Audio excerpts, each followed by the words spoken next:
Coba, jangan kaget, jangan kaget. Tadi sudah saya contohkan di Timur Tengah, agamanya benar, madhabnya benar, Hanafi, Syafi'i, Ahli Sunnah wal Jamaah, tapi akhlaknya morat-marit. Sudah 40 tahun perang saudara, akhlaknya morat-marit.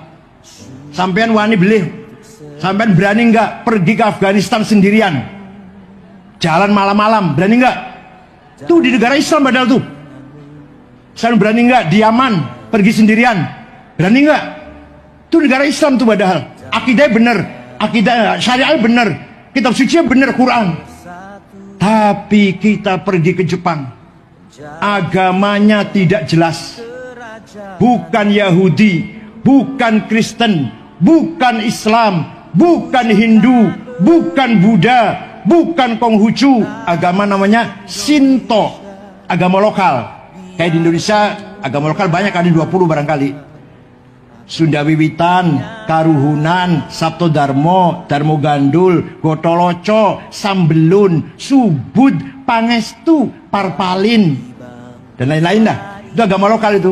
Lah di Jepang tuh agamanya seperti itu, nggak terkenal, Shinto, tapi budayanya maju, akhlaknya bagus, tidak ada korupsi, tidak ada penodong, tidak ada perampok, hak asasi manusia dilindungi, tidak pelanggaran hukum, yang benar dibenarkan, yang salah dihukum. Itu di Jepang. Kita pergi ke Jepang, jalan-jalan jam 12 hanya berdua, aman, hati tentrem. Di Australia aman, di New Zealand aman. Tapi ke Afghanistan, ke Libya, Yaman, berani sama jalan sendirian. Ke Suriah, di Damaskus sama jalan sendirian, berani. Nah ini, maka martabat bangsa bukan agamanya, bukan kitab sucinya, bukan Tuhan dan nabinya, tapi akhlaknya. Akhlaknya baik, martabatnya unggul. Akhlaknya bobrok, martabatnya hancur. Hadirin, Islam adalah dinun kamilun syamilun, agama yang sempurna dan aturan-aturannya mencakup semua aspek kehidupan manusia. Itulah Islam. Sehingga ketika ada seseorang ingin menilai sesuatu itu sesuai dengan syariat Islam atau tidak, bukan hanya dilihat dari satu aspek, akan tetapi harus semua aspek kita menilainya sesuai dengan perspektif syariat Allah Subhanahu wa ta'ala. Ketika seseorang menilai ini Islami atau tidak, ini sudah sesuai dengan ajaran Islam atau tidak hidupnya. Bukan hanya dilihat dari kebaikannya, akan tetapi dilihat pula bagaimana ketaatannya terhadap syariat Allah. Apabila ada seseorang dia baik, dia dermawan, dia bergaul dengan sopan santun dengan banyak orang, akan tetapi ternyata ia tidak sholat, maka dalam pandangan Islam berarti dia bukan termasuk orang yang baik. Ia dermawan, kalau misalnya ada bencana alam dia nyumbang, kalau ada orang yang membutuhkan ia membantu. Tapi apabila ternyata ia tidak menutup aurat, maka dia bukan termasuk orang yang baik dalam pandangan syariat Allah Subhanahu wa ta'ala. Termasuk juga ketika kita menilai suatu negara. Kadangkala ada orang-orang yang seringkali membangga-banggakan negara-negara barat, membangga-banggakan negara Jepang, membangga-banggakan negara Korea. Tuh Korea hebat, tuh lihat Amerika hebat, tuh lihat Jepang hebat. Dilihat dari apanya? Di sana orang begitu ramah, di sana orang begitu lemah lembut, di sana orang begitu mudah untuk bergaul dengan sesama. Berarti itu Islam tuh. Berarti itu sesuai dengan syariat itu. Bahkan ada lagi yang lebih parahnya, orang yang membangga-banggakan negara Jepang, membangga-banggakan negara Eropa, seraya kemudian mengatakan bahwasanya tuh walaupun tanpa Islam dia sudah baik, tuh dia walaupun tanpa Islam dia sudah menunjukkan moralitas yang tinggi.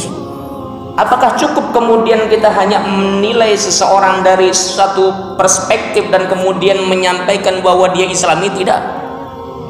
Boleh orang-orang Jepang misalnya atau orang-orang Korea secara karakter sikapnya begitu ramah, sikapnya begitu baik, tapi selama ia masih jauh dari syariat Allah dalam hal perkara-perkara lainnya, maka pada hakikatnya itu negara belum termasuk negara yang sesuai dengan syariat Allah Subhanahu wa ta'ala. Ingat, sesuatu yang baik adalah sesuatu yang baik menurut Islam, dan sesuatu yang buruk adalah sesuatu yang buruk menurut Islam. Jadi baik atau tidak baik itu tidak sesuai dengan sudut pandang manusia, akan tetapi menurut sudut pandang Islam. Fazinu bimizani syariah, kata para ulama. Ketika kita ingin menilai sesuatu itu baik atau tidak, maka timbanglah dengan timbangan syariat, timbanglah dengan timbangan Al-Quran, timbanglah dengan timbangan sunnah Nabiullah Muhammad Sallallahu Alaihi Wasallam. Boleh di Jepang mereka secara akhlak, secara karakter mereka begitu ramah, begitu luar biasa, menjunjung tinggi kebersamaannya. Tapi di sisi lain, di sana mohon maaf, perkara porno aksi, pornografi dianggap sebagai sesuatu yang biasa. Perkara-perkara cabul mohon maaf dianggap sebagai sesuatu yang lumrah. Apakah kemudian kita menganggap bahwa Jepang berarti negara yang menunjukkan moralitas tinggi? Tidak.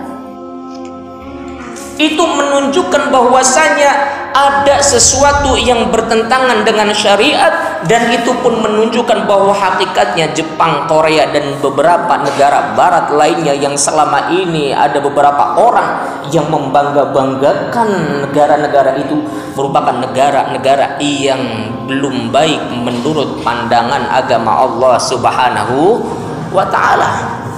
Dibanding-bandingkan hebat tuh, walaupun Jepang nggak ada Islam, walaupun Jepang tidak menerapkan syariat Islam, tapi bagus negaranya, maju negaranya. Dia tidak tahu bahwa ternyata di sana pun porno aksi, pornografi, dan perkara-perkara maksiat lainnya dianggap sebagai sesuatu yang biasa.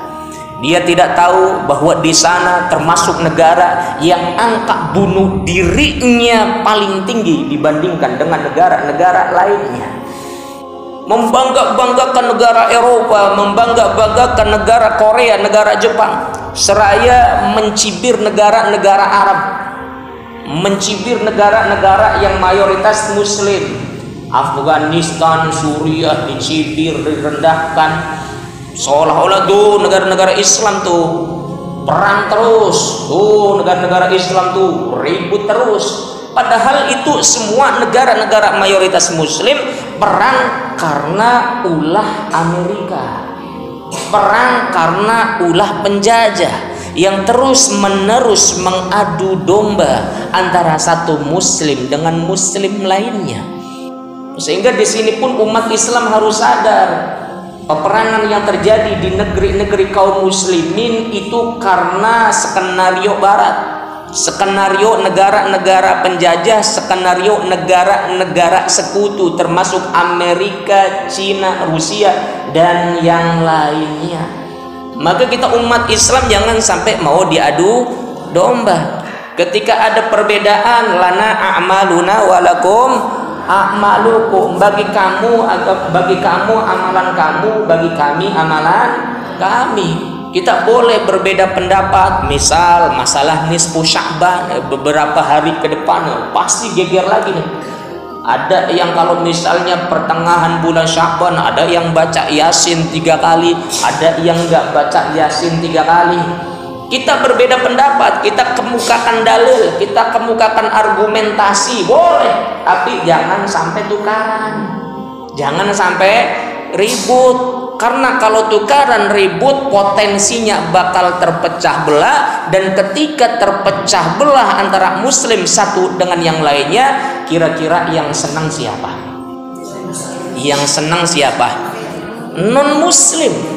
yang senang orang-orang kafir. Sebagaimana yang terjadi di negara-negara Arab. Di sana terus konflik antara satu suku dengan suku lainnya. Karena beda kelompok, karena beda pemahaman, ribut dibenturkan. Maka kemudian di sana wajar saja apabila yang namanya keamanan masih terus menjadi sesuatu yang langka. Apalagi di Indonesia.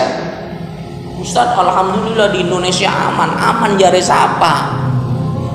Di Indonesia juga termasuk yang nggak aman. Ketika ada yang menyampaikan juga bahwasanya coba kalau di Afghanistan jalan malam-malam sendirian, nggak bakal berani. Di Indonesia juga nggak bakal berani. Kenapa? Karena di Indonesia juga termasuk negara yang tidak aman. Saya dulu biasanya kalau naik motor dari Bendungan Cirebon, berani malam-malam. Sekarang nggak berani. Kenapa? Begal, geng motor, bencoleng, nggak apa-apa. Begal, bencoleng motor berarti Indonesia juga nggak aman. Jangan jauh-jauh ngebandingkan negara-negara Barat, negara-negara Eropa, negara-negara Jepang, Korea dengan negara-negara Arab. Bandingkan saja sendiri dengan Indonesia yang konon katanya Pancasila itu hebat, Pancasila itu bisa menjadikan negeri ini menjadi negeri maju. Buktinya sama nggak aman. Apalagi kalau suruh jalannya ke Papua, nggak usah malam-malam ke Papua, siang saja nggak bakal ada yang berani. Kenapa? Karena tidak aman.